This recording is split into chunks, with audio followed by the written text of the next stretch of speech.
So did Arknights Endfield flop? Well, today we're gonna find out in this video. So the game has been out for like 9 days right now. It's been a week. But this is the time where people start doom posting. This is the time where we start going through Mothering Waves launch week again. So again, back to, is Arknights Endfield flopping? I think we can go back to like the first point that I've written over here. I think 2 days ago there was like, I think it's still happening until now. It's the review bombing on the App Store. Now, I seen images of this going to like 2 point something stars, but you know, last time I checked, it was like 3 point something stars, and it went to 4, and then went to 3. So there's a lot of review bombing war going on right now. They're going to have to record this in history class one day. Now, there's a lot of people talking about the review bombing online, but all of them refuse to give an actual reason. I think no one can find an actual reason for it. I looked through the actual reviews, and most of them just says something like, I think it was just like launch-related issues or can't log in and not some massive problem with the game. Well, for me, I don't really have any problem with the logins and launching. There are still like some number of reasons for the negative reviews.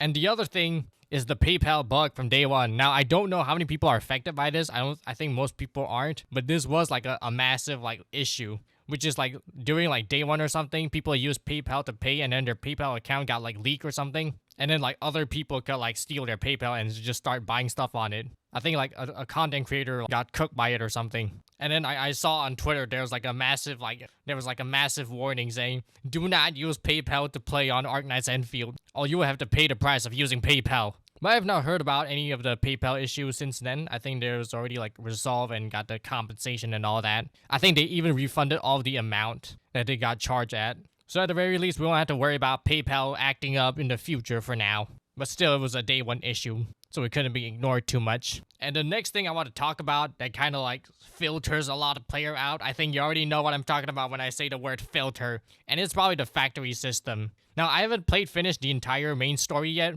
but at one point it was like a long series of the factory tutorial stuff. There was like no main story. It was just you sitting at the hub base or whatever and just building a factory for like 30 minutes or something. And then you have to keep reporting back to that owl guy called Andre. And then he will let you know that this game might not be for you. There's a lot of people talking about this one. I might make a dedicated video for the factory one as well.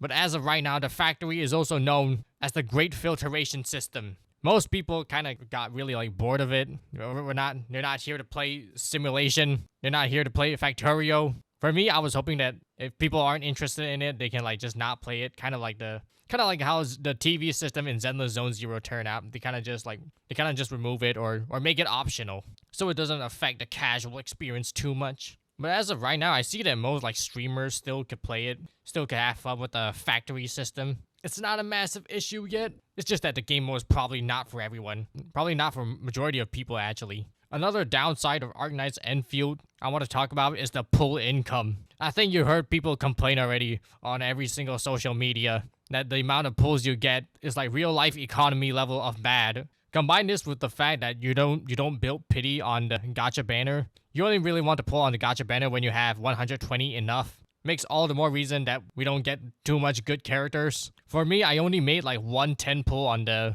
limited banner just to test my luck. It doesn't build towards the guarantee, but it built towards like the first 50-50. Didn't get anything, but I did get like 2 6 stars from the standard banner, which is the saving grace for me for this game. But I know that other people that are not that fortunate might get only like 1 6 star, and that might be very discouraging, especially if they don't even like the 6 star. And until now, I see people still don't quite understand the gacha system. Some people are very like shocked they got like Yvonne in the first limited time banner. So it looks like the casual mainstream audience still does not have the computing power of the IQ to understand Arknights Endfield gacha system. And that could work against Arknights Endfield for this few months of launching. But you know, there are stuff that's working against Arknights Endfield right now that might result in its flopping, but there are still some good news. The first good news is to go over to Google Trends. Now, I know this isn't the best like metric to measure a game, but it is a metric to gauge on.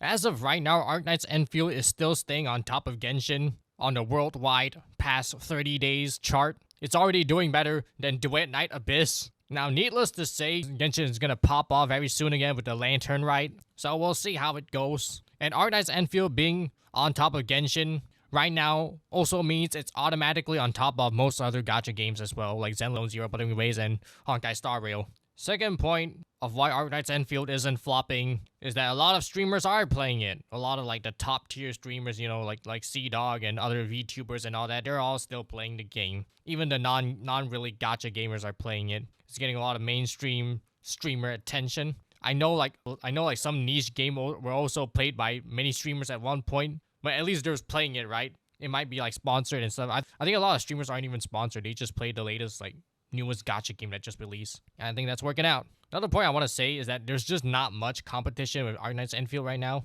There's not any like massive game launching right now that's gonna compete with its attention. All of the upcoming gacha games are nowhere near release. The current gacha games are all kind of in their downtime. So less competition equals good for Arknights Endfield, at least for now. One more thing I want to say. This might sound like this might sound like a bad theory, but maybe all the early launch problems like the PayPal bug and the gacha confusion and the review bombings and all that are all like a marketing stunt versus psychology to get people to talk about the game, get people attention on the game, making the game extremely relevant. Obviously, don't take that theory too seriously. I was just goofing around. Maybe that's your master plan all along. Kind of like how Genshin got a lot of buzz because people thought it was copying Legend of Zelda Breath of the Wild. Maybe they're applying the same attack plan. Anyways, mark my words if that turns out to be true. The game right now also has like a lot of back and forth with a lot of haters and a lot of supporters. You know, like YouTubers like the Mr. Pokey, all usually the Hoyoverse supporters like Arknights Endfield, and the Wuthering Waves like Sentotas or whatever. Makes it their whole career to hate on the game. It's their job. It's their full-time career to make fun, to make drama videos hating on the game. I don't think we should take it too seriously. They're also playing the game. The game is called YouTube and drama farming. So how does the first week of Arknights Endfield compare to like other gacha games like Genshin or Wuthering Waves? I think for launch, Genshin is still just way massive. It launched around in the pandemic time, so you know. It's basically like cheating for like video game standard. Wuthering Waves, I don't know. Wuthering Waves early days were kind of bad, honestly. I remember, I think it was like 2 years ago. Every single people were just complaining about everything. Wuthering Waves only like turned around after like some time. Honkai Star Rail launch, I remember it was like really good. I didn't get to play too much early on, but like I remember that everyone liked it, especially with like the first final boss and the music and all that. Zenless Zone Zero, I think, is like a kind of like a budget version of the Hoyoverse games. It's just kind of there, just not bad, just Hoyoverse style. Yeah, you already know. But anyway, guys, that's how I would answer if Arknights Endfield is flopping, and my answer is a non-answer. It's nothing. I answered nothing basically. Okay, I'm joking, but like honestly, I don't think the game is flopping. I think the game might have like too much expectations and people didn't manage it properly. It's probably gonna end up like around like Wuthering Waves tier. It's really mainstream right now, but it might start filtering people out very soon. Anyway, guys, what do you guys think? Leave a comment down below, and I'll see y'all soon.